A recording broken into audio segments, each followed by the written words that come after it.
Bill pushes feds to notify families of sick, dying inmates. The legislation is the latest step by members of Congress to further oversight of the beleaguered federal prison system, which has lurched from crisis to crisis in recent years. Washington.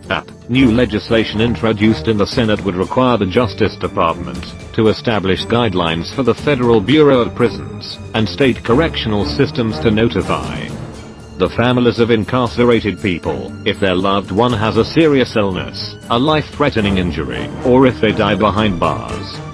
The legislation, introduced by SENs John Ossoff, D. Gap, and John Kennedy, RLA, is the latest step by members of Congress to further oversight of the beleaguered federal prison system, which has lurched from crisis to crisis in recent years.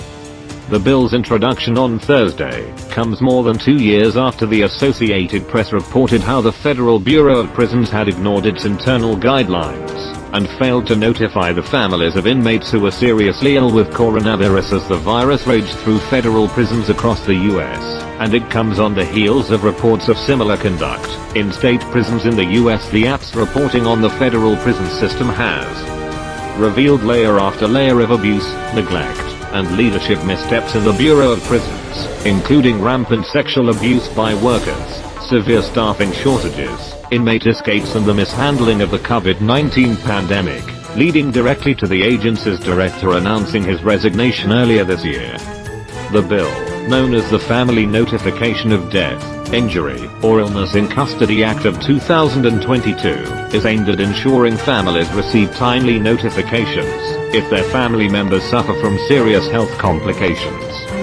In April 2020, the app reported that officials at SCI Terminal Island, a federal prison in Los Angeles, had deviated from policy and chose not to call the family of 59-year-old Michael Fleming, who was hospitalized and put on a ventilator after being diagnosed with COVID-19. The only call his son received was on the day his father died, from a prison chaplain asking if the body should be cremated and where the ashes should be sent. Fleming learned the cause of his father's death from an app reporter. The Bureau of Prisons policy required officials at the prison to promptly notify the family of inmates who have serious illnesses. The agency defended its decision at the time, saying it has discretion when making notifications. Not having the opportunity to say goodbye that would have been invaluable, the younger Fleming said in an interview with the app in 2020. We will never have that chance. Similar instances were also reported in local jails and state prisons in Georgia, Ossoff's office said. In one instance, a woman fell in the Clayton County Jail and suffered such serious injuries that she needed to be hospitalized. She died soon after. Her family only found out when the woman's longtime boyfriend attempted to visit the jail and was told that she was no longer there. Another woman found out her father died in a Georgia state prison only after a letter was returned to her with a stamp on it that read, "Return to sender, inmate dead." Too often, the families of those incarcerated never find out about a serious illness, a life-threatening injury, or even the death of a loved one behind bars. That's why we introduced this bipartisan reform legislation, Ossoff, a Democrat, said in a statement to the app. Kennedy, a Republican, said families have the right to know about the well-being of their loved ones, and our bill would simply make sure that happens.